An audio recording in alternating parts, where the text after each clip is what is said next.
Bismillahirrahmanirrahim. Assalamualaikum warahmatullahi wabarakatuh. Berjumpa dengan saya Amir di acara rangkaian Munas Ikatan Keluarga Alumni Institut Manajemen Koperasi Indonesia tahun 2021. Alhamdulillah saya bisa bersilaturahmi dengan Akang Teteh dimanapun Anda berada.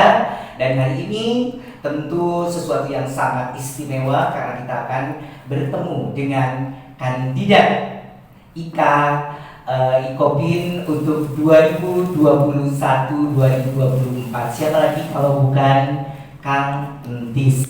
Kita panggil aja Kang Entis. Selamat sore Kang Entis. Sore Kang Amir, apa kabar? Alhamdulillah luar biasa. Arsiko yang nyama. You, apa kabar? Alhamdulillah luar biasa. Allahu Akbar. Luar biasa ya. Nah ini kalau bicara dengan Kang Entis, gue itu udah gak asing lagi. Kenapa? Karena memang dia satu level dengan saya di angkatan 89. Kalau ada yang belum tahu siapa sih Kang Entis gitu ya. Jadi saya informasikan Kang Entis ini adalah salah satu aktivis di masanya gitu ya. Jadi dia yang saya ingat itu adalah dia peserta pertama yang mendapatkan kesempatan untuk mengikuti penataran P40 zamannya pada waktu itu, dan mahasiswa satu-satunya yang bisa ikut itu adalah si Kang Entis ini gitu ya. Tapi agak gebrak dikit sih gitu ya. Tapi gak masalah. Dan hari ini dia berani untuk maju menjadi ketua IKA IKOPIN. Tak kenal maka tak aruh. Yuk sapa dulu Akang Teteh di manapun Anda berada. Halo, assalamualaikum. Akang Teteh alumni IKOPIN dari Sabang sampai Merauke. Semoga kita senantiasa disehatkan, diberikan keberkahan dan diberikan kemudahan oleh Allah Subhanahu wa Ta'ala. Silakan lanjut. Kok segitu, gimana orang mau mengenal itu aktivitasnya apa kan gitu ya? Kan belum ditanya tadi. Tanya dulu tuh. Iya. Justru ini kesempatan bagaimana Anda mempromosikan tentang UMI. Siapa Anda? Silakan. Kalau aku kan ngomongin yuk lahir di mana, aduh enggak banget deh. Mendingan yuk cerita bahwa gua aktivitasnya hari ini apa. Baik.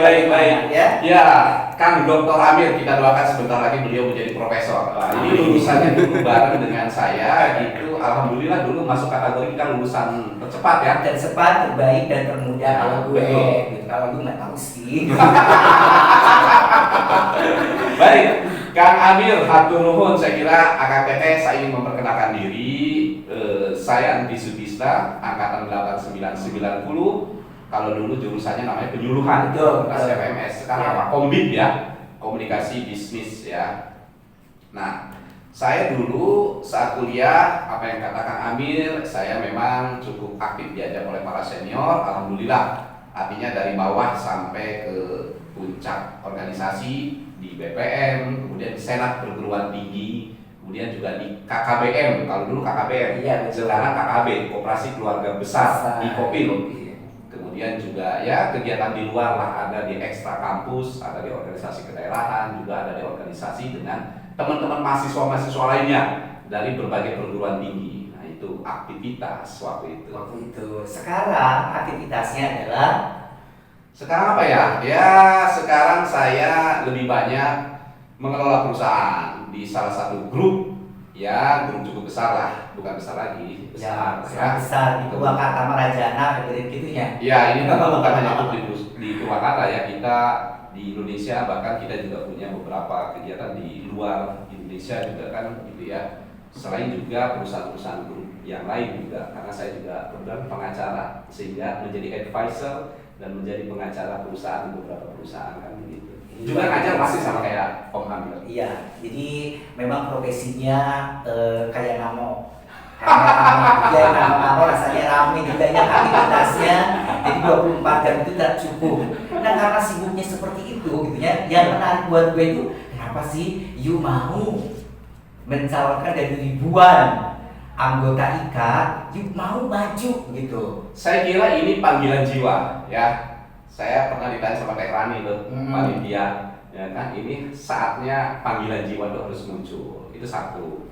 Yang kedua tentu selama ini saya kan tidak aktif, artinya saya harus menebus dosa dong. Artinya tuh kapan lagi kalau kita ada kesempatan, ya mungkin barangkali momennya saat ini saya menyatakan untuk siap aktif, kan itu ya. Nah itu momen-momen itu kan jarang, nah ini mungkin momennya seperti itu. Iya, karena gini ya, Ikopi ini kan aktivitasnya itu banyak banget gitu ya, banyak banget. Nah dalam memposisikan gitu ya, teman gue maju loh gitu kan, ini keren banget. Gue aja nggak maju gitu kan, artinya Maju aja, masih nggak bisa berani gitu kan.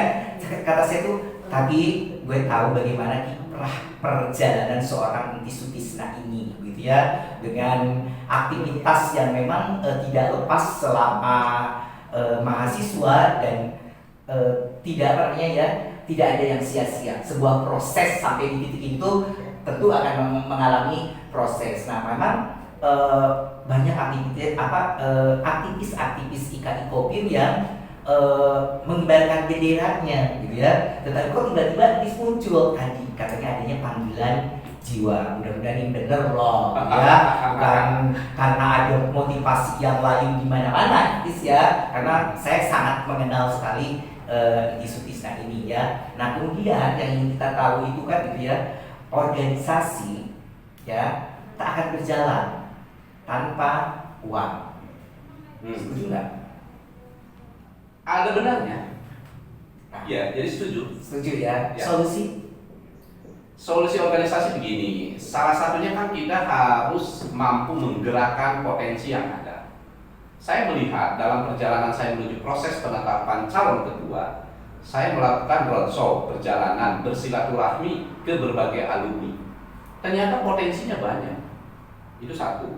Dari potensi banyak itu, memang banyak ya beragam, bukan hanya berpotensi, ada juga yang mohon maaf mungkin barangkali masih terpuruk, ada juga yang masih proses prestasinya lagi dikembangkan, ya kan? Tapi yang memiliki prestasi, yang memiliki kemampuan finansial, memimpin perusahaan, punya usaha, itu juga tidak sedikit. Nah, potensi inilah yang menurut saya salah satunya juga harus diajak. Selain kegiatan yang lain, nah kegiatan yang lain itu tentu adalah melalui organisasi ini saling bersinergi, baik di internal dengan alumni maupun dengan eksternal, berbagai kegiatan dan kerjasama. Saya kira banyak potensi. Gila ya, kayak wawancara dengan calon presiden atau calon bupati atau calon gubernur gitu ya.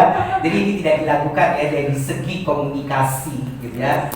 Sudah tidak dilakukan lagi ya bagaimana seorang Inti Sutisna ini melakukan proses perjalanan sampai di titik ini gitu ya. Jadi sekali lagi saya sangat mengapresiasi bagaimanapun Anda bisa berani untuk tadi mengikuti panggilan jiwa, ya panggilan jiwa untuk maju menjadi KI Kopim, tapi PR-nya banyak sekali. Banyak.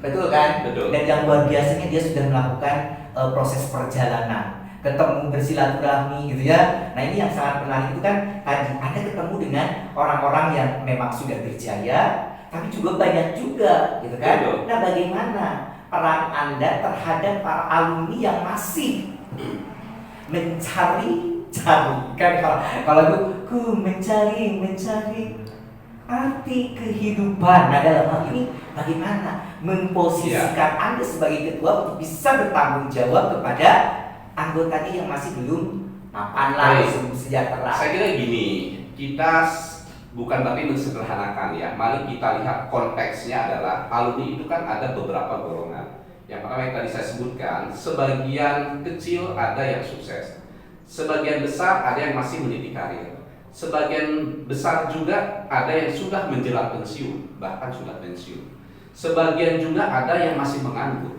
sebagian juga masih ada yang sama sekali tidak punya pekerjaan. Itu fakta. Tapi dari semua fakta ini kan tentu kita tidak bisa akan menyenangkan semuanya. Fungsi IKI itu bukan menghidupi sebagaimana seorang presiden, sebagaimana seorang bupati atau wali kota atau gubernur, karena dia punya anggaran. Tapi minimal apa sih yang diinginkan oleh alumni? Sebetulnya menurut saya sederhana. Menurut saya sederhana. Menarik empati hatinya itu jauh lebih berarti. Caranya bisa dengan cara menyapa, dengan cara mereka ditoel, dengan cara mereka didengarkan, dengan cara mereka diberdayakan, dengan cara mereka dikunjungi, dengan cara mereka dimintakan bantuan atau diberikan bantuan. Jadi banyak cara sebetulnya, ya kan, yang harus dilakukan. Yeah. Nah, dari semua itu tentu ada bagian-bagiannya. Bagian mana yang harus kita akan tarik meminta kontribusi. Dalam istilah Tehran itu panitia selalu bilang kontribusi. Kan? Artinya apa? Diberdayakan. Banyak alumni kita yang bisa diberdayakan. Tapi ada juga yang kebutuhannya bukan itu. Kebutuhannya misalnya koneksitasnya disambungkan. Dalam bentuk apa? Kegiatan usahanya kan banyak nih. Ada yang ada yang peternak, ada yang petani, ada yang segala macam lah. Nah itu saling dikoneksikan. Itu juga bisa ya kan bentuk kepeduliannya dalam bentuk itu. Ada juga yang harus didatangi pada saat dia sakit segala macam. Itu juga harus bentuk kepedulian. Nah artinya tidak semua orang harus disamakan, harus menggunakan nilai kapital, kan tidak selalu. Ya kan? Ya. Tapi mana bagian mana seharusnya bagian itu yang harus bisa dilakukan. Menurut saya itu poin pentingnya kan begitu. Oke, jadi nampaknya sederhana menyelesaikan permasalahan, kan gitu ya. Tergantung perspektif kitanya. Bagaimana mengatasi masalah itu? Apakah bisa menjadi besar atau kecil? Ya tergantung gue juga kan gitu ya. Itu maksudnya. Jadi bukan berarti bahwa itu masalah kecil. Oh tidak, tergantung. Bisa saja masalah kecil menjadi masalah besar atau sebaliknya ya. Nah gitu. Nah kemudian kalau saya tuh ada sesuatu yang memang greget juga gitu ya, dan sedih juga karena kita gimana pun juga sampai bisa di titik ini tuh karena berawal dari kampus Ibu Tangga kan gitu ya. Institut Manajemen Koperasi Indonesia. Koperasi, bagaimana Anda melihat kondisi koperasi saat ini? Ya, saya secara jujur bukan orang yang terlibat langsung saat ini di koperasi. Itu saya harus ungkapkan. Tapi di awal-awal saya pada saat saya menjadi karyawan di perusahaan, saya termasuk yang mengembangkan koperasi di karyawan, baik itu di internal, di grup, kemudian di beberapa perusahaan yang ada dalam kawasan saya. Itu yang saya lakukan. Pada perjalanannya saya paling hanya menjadi pembina, kemudian mensupport mereka, menyambungkan mereka dengan yang lain. Itu fakta tentang saya tentang koperasi. Jadi saya harus akui itu, ya kan? Kalau melihat misalnya perkembangan koperasi, menurut saya sementara ya pendapat saya, itu memang saat ini berada dalam sumbangsih yang belum begitu besar. Literasi yang saya baca ya terhadap perekonomian kita, ya kan? Sumbangsinya belum terlalu besar kalau menurut saya, karena sumbangsih PDB perekonomian kita lebih banyak dikuasai oleh kapital, oleh pengusaha-pengusaha besar. Ini faktanya, ya kan? Yang kedua, yang ketiga, saya pernah mendengar, pernah melihat, misalnya keberpihakan pemerintah juga saat ini sepertinya tidak seperti zaman-zaman dulu terhadap koperasi. Bagaimana terkait dengan subsidi, bagaimana terhadap peranan pemerintah membiayai koperasi-koperasi. Apakah itu zaman dulu ada KUD, melalui KUT-nya, dan sebagainya. Sekarang kan sepertinya koperasi dibiarkan hidup mencari sendiri, kan gitu. Nah itu fakta-fakta yang saya lihat seperti itu. Lalu apa peran Anda terhadap generasi koperasi yang memang menjadi ya bagaimanapun juga kan IKOPIN ini perguruan tinggi swasta yang dalam kiprahnya sangat ditentukan juga oleh jumlah mahasiswa. Nah bagaimana peran Anda di dalam ikut keterlibatan di dalam mempromosikan IKOPIN untuk bisa banyak mahasiswa? Begini, tentu bukan peran saya pribadi. Manakala seseorang menjadi leader di IKOPIN, kita harus lihat apa yang menjadi atau apa yang dibutuhkan. Pertama yang tadi oleh alumni apa, kemudian oleh institusi IKOPIN itu apa. Kita melihat salah satu contohnya misalnya IKOPIN saat ini misalnya ingin berharap mahasiswanya lebih banyak. Zaman dulu kita program masih luas banyak sekali. Karena programnya di sana ada program beasiswa, ada POKTI, ada dari Pemda dan sebagainya. Saat ini mungkin masih ada tapi kecil. Nah, otomatis jumlahnya juga sedikit. Ya kan? Itu dianggap problem sebetulnya ya kan? Karena bagaimanapun IKOPIN dengan luas tanahnya, gedungnya yang sangat luas ya, itu kan harus ada pemeliharaan, BOP-nya tinggi. Nah, maka untuk menutup itu salah satunya adalah melalui jumlah mahasiswa yang harus banyak. Itu kan. Apa kontribusi IKOPIN? Jadi bukan sayanya. Ya, IKA-nya. Nah, menurut saya pertama harus ikut mensupport itu, bahwa itu juga menjadi problem IKA. Nah, caranya apa menurut saya sih? Kembali tadi saya hanya ambil misalnya gini. Saya bertemu dengan ada teman Kang Yosep misalnya ya. Yeah. Saya ada ketemu teman dengan Kang Gus misalnya ya. Ternyata mereka membina anak-anak muda dalam olahraga. Sehingga mereka sering melakukan event-event kegiatan, sifatnya bukan lagi daerah, nasional. Nah, kenapa kita tidak jembatani IKA? Karena dia juga alumni, dia butuh wadah, butuh tempat, lakukan di Ikopin, ya kan? Misalnya invitasi tenis meja se-Indonesia, pesertanya adalah anak-anak SMA, itu menjadi daya tarik. Investasi silat se-Indonesia, bahkan mungkin dunia, ya kan, diselenggarakan di sini. Itu kan membuat menarik, ya kan? Jadi menurut saya hal-hal yang seperti inilah, hal-hal yang mungkin kecil tapi melibatkan alumni, membawa manfaat buat Ikopin, juga membawa dampak daya tarik buat siswa-siswa. Kan itu menurut saya salah satu cara saja yang bisa saya ungkapkan saat ini. Tentu sebetulnya kalau kita konsep masih banyak cara-cara lain. Saya kira itu salah satu contohnya misalnya. Jadi kan memang untuk saat ini sebuah perguruan tinggi ya baik negeri maupun swasta ini akan sangat tergantung kepada kiprah dari alumni Iya, kan saya tambahkan juga Kang Amir, misalnya kan kita potensi lulusan setiap tahun misalnya entah 300, entah 400, entah 500. Coba kita cek nih alumni-alumni yang sudah berhasil, alumni-alumni yang memiliki posisi di beberapa perusahaan. Coba kita ajak, kita kumpulkan mereka, sok berapa mahasiswa yang baru lulus yang bisa kita bantu salurkan. Atau melalui kerjasama kita dengan perusahaan-perusahaan yang tidak ada alumni, tidak apa-apa. Itu berapa besar bisa daya tampung. Nah, itulah juga salah satu aspek yang akan membantu kita IKA kepada kampus kita. Kampus ya, jadi nanti lebih banyak kegiatan di kampus itu ya bisa berasal dari tadi ya koneksitas dan sinergitas dengan alumni. Ya, setuju ya. Jadi di sini ada kontribusi yang memang bisa dilakukan seperti itu. Oke, karena kita minum dulu Kak Amir. Oh iya, kita juga acara ini jangan kemana-mana disponsori oleh Jatiluhur. Ini kan salah satu pengelolanya adalah alumni. Nah, ini koneksitas salah satu bentuk sinergi dengan IKA, ya kan begitu. Jadi kalau ada jumlah IKA berapa kemudian mereka menggunakan setiap gitu ya, ini sangat luar biasa juga kan gitu ya. Jadi saya dengar kan akan bekerjasama dengan KKB. KKB ya, oke. Nah, ini kan artinya real yang akan bisa kita laksanakan. Ini waktunya karena sebentar juga ya Kang Tis ya. Lama dong, harus tambah masa sebentar. Nah itu dia, makanya saya kalaulah misalkan ya kan beradik-adik, karena kita kan tahu juga ya program kerja apa sih sebenarnya yang akan dikerjakan dalam waktu kan. Kalau presiden, kalau gubernur itu ada time 100 hari misalkan ya gitu ya, itu mau apa gitu. Ya, begini, saya kira sebelum bicara program, kita harus menginventarisir kekuatan dasar dulu yang harus dibangun. Kekuatan dasar itu apa? Kalau kita bilang ingin sebanyak-banyaknya alumni, maka program dasar pertama yang harus tetap berjalan adalah pendataan alumni itu harus tetap berjalan, ya kan? Kemudian juga terkait dengan pembenahan organisasi internal itu juga harus jalan, ya kan? Itu dasar-dasarnya harus kuat seperti itu. Namun saya sebetulnya menawarkan hal-hal ide-ide yang sebetulnya mungkin sederhana, ya kan? Saya pernah melontarkan tentang alumni mengajar, misalnya ya.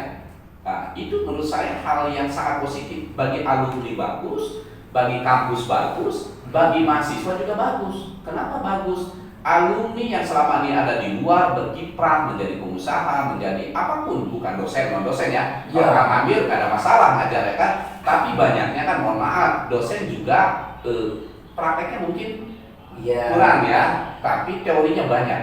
Tetapi ada sebagian alumni kita itu prakteknya banyak.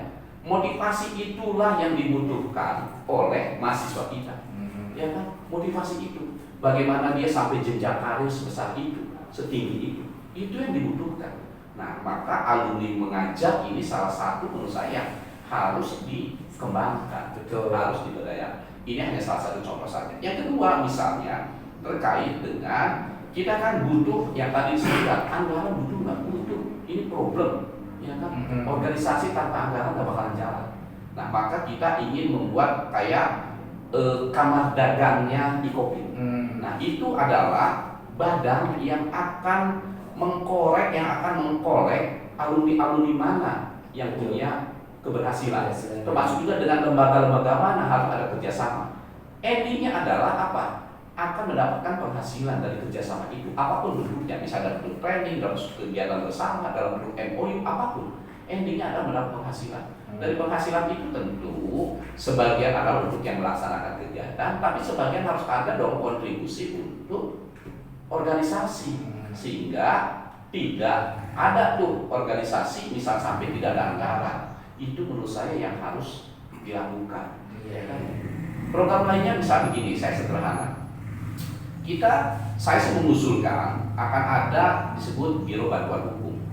Saya mendengar dari senior itu banyak problem menjerat.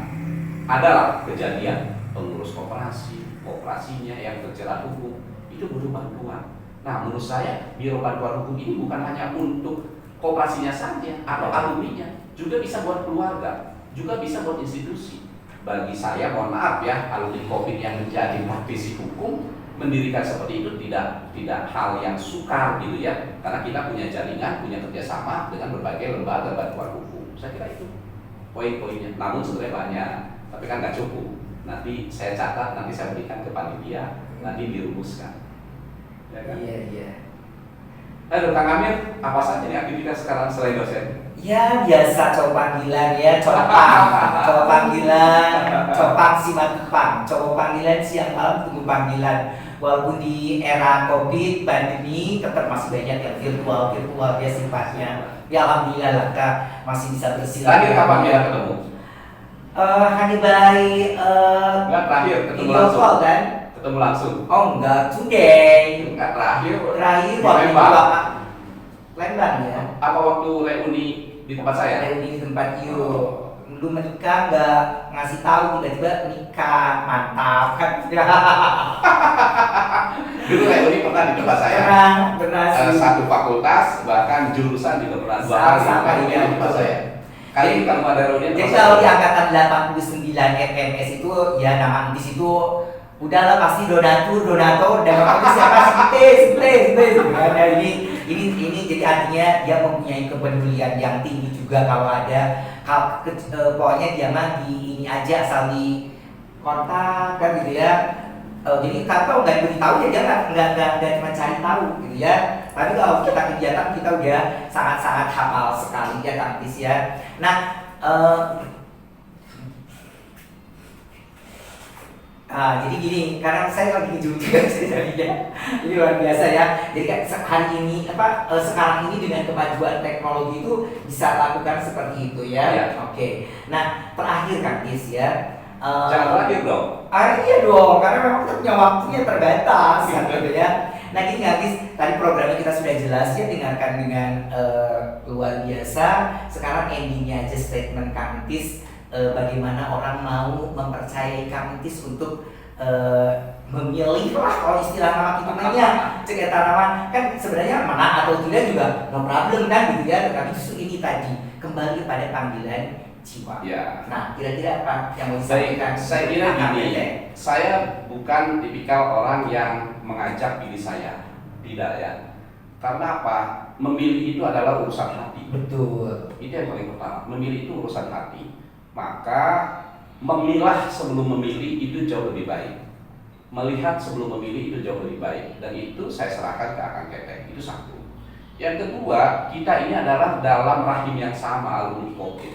Maka persatuan, kesatuan, kebersamaan, musyawarah mufakat itu jauh lebih dijunjung tinggi. Itu yang kedua.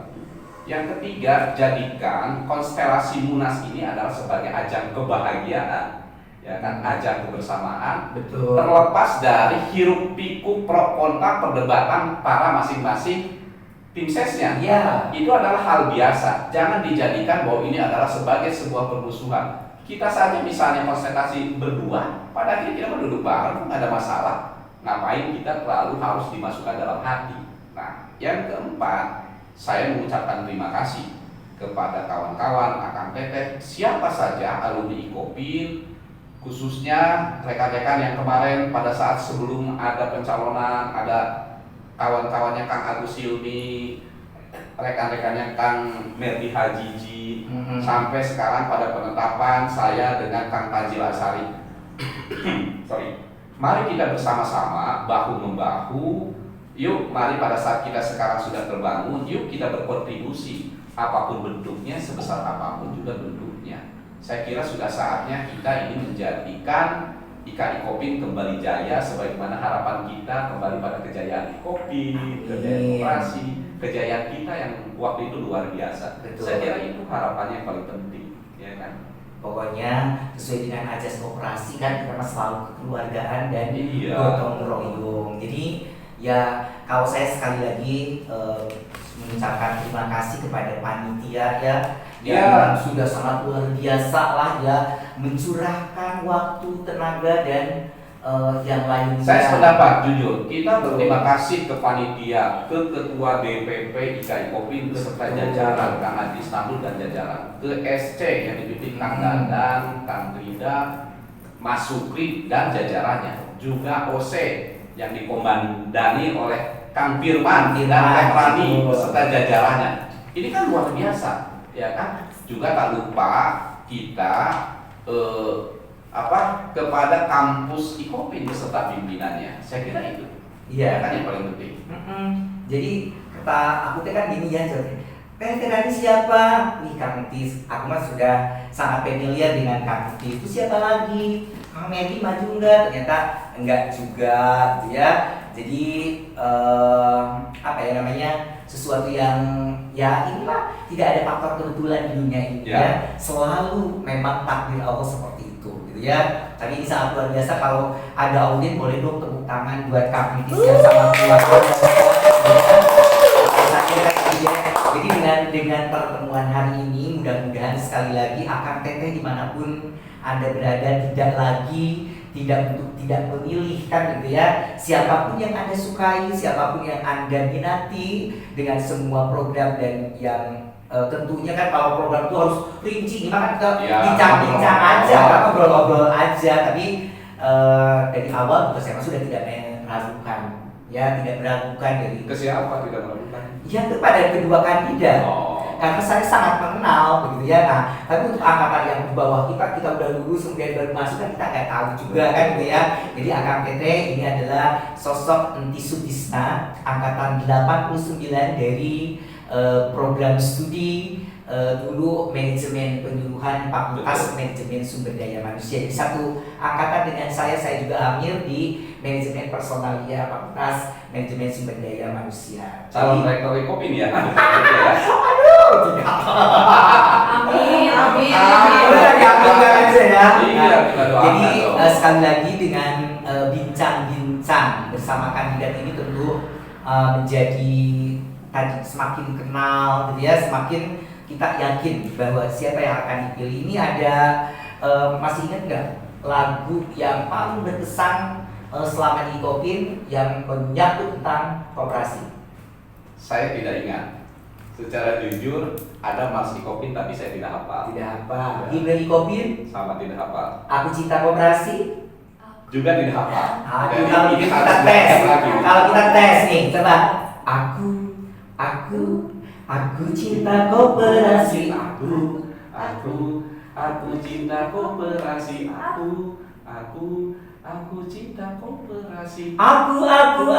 Aku cinta koperasi. Apa? Sungai dan laut pun kan sedahi untuk mengembangkan koperasi. Gunung dan bukit pun akan kudaki untuk mengembangkan koperasi. Terima kasih Antis, terima kasih atas waktunya, sehat selalu dan sukses selalu ya. Amin, terima kasih Akang Teteh telah mendengarkan dan melihat kita. Semoga ini menjadi salah satu kebaikan buat kita. Lebih saya mohon maaf karena yang benar hanya dari Allah. Saya manusia biasa. Punya tagline nggak? Entis apa gitu? Biarkan saja baca di inilah tagline mah. Harus tahu dong. Aku kan nggak pernah juga jarang-jarang buka sosmed gitu ya. Ya, oke ya. Ada. Ini para ini ya. Coba. Boleh. Ayo, ada suaranya. Nomor 1. Yes. Nomor 1. Yes. Nomor 1. Yes. Nomor 1 ya. Yes. 1 yes. Oke. akhirnya Amir yang bertugas mengucapkan terima kasih atas kehadiran semua yang di podcastnya Ikan Kopin. Tentunya sekali lagi saya mengucapkan terima kasih kepada Kang Tis, kemudian terima kasih kepada semua panitia yang sudah memberikan kesempatan untuk saya bisa bersilaturahmi gitu ya. Dan itu betul Kang Tis. Jadi Ini ngasih kejutan ini. sesibuk apapun gitu kan, sesibuk apapun kalau kita memang berkomitmen pasti akan hadir. Itu ya. Sebagaimana saya barusan diminta sekali juga datang, maka saya datang. Sama, saya juga Pami wawancara kan besok agendanya, oh enggak katanya hari Jumat ini. juga. Ya enggak apa-apa lah. Oke, jadi saya sambil ngejum ini pun enggak jadi masalah karena ini tidak akan menjadi sebuah ya kekurangan yang memang manusia seperti itu. Tapi justru disinilah bagaimana kiprah dari KI Kopin ini, alumnya ini memang pada sibuk-sibuk kan gitu ya. Jadi ini tadi sangat menarik gitu. Maka gini, ada yang terakhir sebetulnya pengharapan dari alumni itu besar. Tapi kita harus realistis, pengharapan itu kadang tidak sebanding lurus dengan apa yang bisa diberikan organisasi. Itu poin satu. Yang kedua, bahwa organisasi ini bisa berjalan manakala timnya kuat dan solid. Ini juga harus dipikirkan, ya kan? Nah, yang ketiga, bahwa pengharapan itu realistis. Nah, realistis itu sekecil apapun, mari kita syukuri. Kan itu poinnya. Ya. Jadi Hatur nuhun panitia Tehrani yang telah menyiapkan ini. Oke, Iya. yang lain. keren lah soalnya ya. Jadi sekali lagi terima kasih Amir yang bertugas mengucapkan permohonan maaf karena tadi kesempurnaan dalam Allah Subhanahu wa taala. Amir yang bertugas sekali lagi mengucapkan terima kasih atas perhatiannya. Assalamualaikum warahmatullahi wabarakatuh. Ikan Kopin Official channel. Jangan lupa like and subscribe.